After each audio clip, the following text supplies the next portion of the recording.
गुरु प्यारी साध संगत जी, आज फिर से एक सुंदर सी साखी आप सभी को सुनाने जा रही हूँ। गुरु प्यारी साध संगत जी, आज की जो साखी है वो इस बारे में है कि हमें कभी किसी के हक की कमाई को नहीं खाना चाहिए, यानी कि किसी दूसरे के हक की कमाई को नहीं खाना चाहिए। हमें अपनी मेहनत पे विश्वास रखना चाहिए। कभी भी किसी गरीब के मेहनत के पैसों को हमें नहीं रखना चाहिए, उसके हिस्से की कमाई को उसको दे देना चाहिए। तो आइए गुरु प्यारी साध संगत जी सुनते हैं आज की ये सुंदर सी साखी। क्योंकि अगर हम किसी के हक की कमाई खाएंगे तो वो कहीं ना कहीं हमारे साथ बुरा करेगी और बुरा करके हमारे घर में दुख दरिद्र आएगा और उस रास्ते से वो निकल जाएगी। अगर हम सोचते हैं कि अगर हम किसी के हक की मेहनत की कमाई को चोरी करके अपने पास रख लेंगे और उससे हमारे घर में कोई उन्नति होगी, तो कभी भी किसी के मेहनत के रखे हुए पैसे आपके घर में उन्नति नहीं कर होने देंगे। कहीं ना कहीं आपके घर में दुख का कारण बनेंगे और उस दुख के रास्ते से आपके घर से वो 100 गुना होके भी निकल सकते हैं। तो याद रखिए, कभी किसी गरीब के मेहनत के पैसे ना मारें। तो सुनते हैं आज की सुंदर सी साखी। ये कहानी है एक ऐसे आदमी की जो रिक्शे वाले को ढूंढ रहा होता है और सड़क पे खड़े होके एक रिक्शे वाले को आवाज देता है, ओ रिक्शे वाले भैया, आजाद नगर चलोगे क्या? जोर से चिल्लाता है। वो रिक्शे वाला भैया कहता है, हाँ हाँ क्यों नहीं चलूंगा। रिक्शे वाला बोला, गुरु प्यारी साध संगत जी, इतनी धूप हो रही थी, उस धूप में वो बेचारा रिक्शे वाला भी सोच रहा था कि कोई मेरे को मिल जाए आज तो मेरे बोहनी हो जाएगी, कम से कम मेरे पास में कुछ पैसे आ जाएंगे। तो इसी उम्मीद में उस सज्जन को खुशी भरी आंखों से देखता है कि कम से कम आज पूरे दिन में एक ग्राहक तो मिला, मेरे घर में कुछ तो पैसे आएंगे। तो गुरु प्यारी साध संगत जी, उस सज्जन व्यक्ति ने उससे पूछा कि भैया कितने पैसे लोगे? तो रिक्शे वाले भैया ने कहा, बाबूजी सिर्फ 10 रुपए लूंगा। तो इस पर वो सज्जन व्यक्ति बोला, अरे 10 रुपए तो बहुत ज्यादा है, मैं 5 रुपए दूंगा। रिक्शे वाला बोला, साहब चलो कोई बात नहीं, आप 8 रुपए दे देना मेरे को, 5 रुपए में बात नहीं बनेगी, कितनी धूप पड़ रही है, आप ये भी तो देखो, मैं इतनी मेहनत करके चला के लेकर जाऊंगा।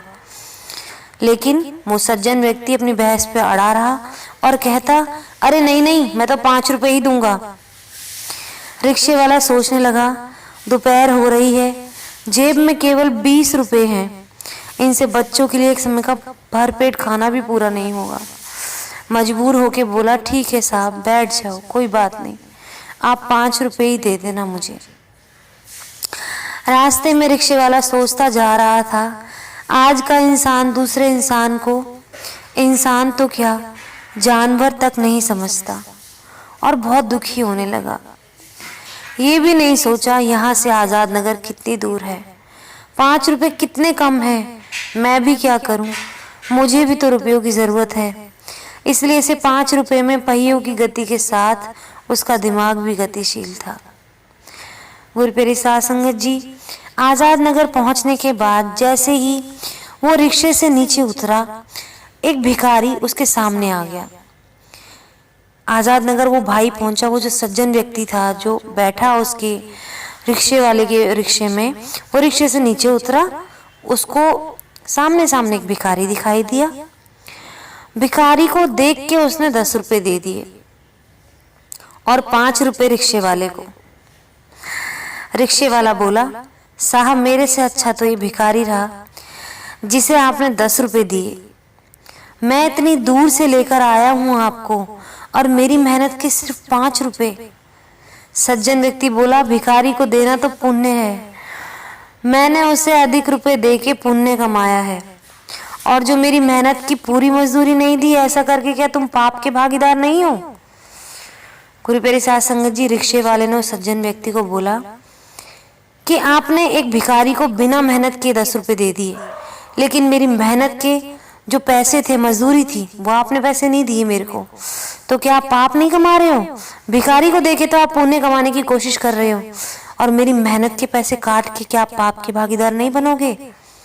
उसकी बात सुनते ही सज्जन व्यक्ति को क्रोध आया, गुस्सा आया, लाल पीला हो गया गुस्से में, और वो बोला, तुम लोगों से तो मुंह लगाना ही फिजूल है। गुरु प्यारे साध संगत जी, सोचिए, अगर आप किसी गरीब को हक का पैसा भी ना दें और भिखारी को बड़ी भीख देकर ये सोचते हो कि आपने पुण्य कमा लिया, तो क्या ये सही है? किसी गरीब के घर में चूल्हा नहीं जल रहा है, उसके घर में पैसे नहीं है, वो बेचारा मजदूरी कर रहा है, मेहनत कर रहा है, आप उसको उसके हिस्से के पैसे नहीं दे रहे हो, लेकिन एक भिखारी को दे रहे हो, तो आप तो समाज में भीख मांगने पर लोगों को मजबूर कर रहे हो। इस तरीके से तो हमारे समाज में भिखारी बढ़ते जाएंगे, बेरोजगारी बढ़ती जाएगी, कोई इंसान रोजगार अपना सोचेगा भी, कोई मेहनत करना चाहेगा भी, तो भी वो मेहनत नहीं करेगा। तो हम तो इस बुरी बीमारी को फैला रहे हैं अपने देश के अंदर। अगर हम किसी मेहनत करने वाले की मेहनत को मान्यता दें, उसको माने, तो कम से कम मेहनत करने वालों की संख्या बढ़ेगी। हमें कभी भी किसी के हक के पैसे को नहीं रखना चाहिए। हमें ये सोचना चाहिए, ना जाने वो अपने घर का खर्चा कैसे चला रहा होगा, क्या एक वक्त उसके बच्चों को खाना मिल भी रहा होगा या नहीं। हम बड़े बड़े मॉल्स में जाते हैं, कभी पिज़्ज़ा में तो मोल भाव नहीं करते हम लोग कि भैया इतना महंगा क्यों दे रहे हो, लेकिन एक सब्जी वाले से और एक छोटे ठेले वाले से ज़रूर मोल भाव कर लेते कि भैया ये तो तुम बहुत महंगा दे रहे हो, इतना नहीं इतना ले लो। क्यों? क्या गरीब के कोई मायने नहीं है? क्या गरीब की मेहनत नहीं है? आपको सिर्फ ऊंची दुकानों पर ही पैसे देने हैं क्या? किसी गरीब का पेट नहीं भरना है? गरीब से किस बात की दुश्मनी? सही इंसान वो होता है जो सही चीज को बढ़ावा दे, एक गरीब की मेहनत के पैसों को ना रखे। हम अगर आज किसी गरीब की मेहनत के पैसों की मान्यता रखेंगे तो हमारे समाज में अच्छाई फैलेगी, ना कि भूखमरी, चोरी, ये सब बीमारियां किस लिए फैल रही हैं? बीमारी इसलिए कह रही हूँ इन सब चीज़ों को, क्योंकि हमारे देश को खोखला कर रही हैं। आजकल हम लोगों की गलती की वजह से ही चोरी, भीख मांगना, बेरोजगारी सिर्फ किस वजह से बढ़ रही है? हम लोगों की गलतियों की वजह से। हम छोटी छोटी बातों को इग्नोर कर देते हैं, नज़रअंदाज कर देते हैं। जैसे उस सज्जन इंसान ने उस रिक्शे वाले की बात को छोटा समझा, उसकी मेहनत मजदूरी की कमाई को छोटा समझा। उसको तो सिर्फ ये था कि मैंने किसी तरीके से पैसे कम करा लिए, लेकिन क्या उसने कभी ये सोचा कि उस मेहनत करने वाले के सीने पे क्या बीत रही होगी? क्या घर जाके उसके पास इतने पैसे होंगे कि वो अपने बच्चे को अब उस पैसे से खाना तक खिला सके एक समय का? तो गुरु प्यारे साध संगत जी, मेहनत की कदर करें, किसी के हक की कमाई को ना खाएं।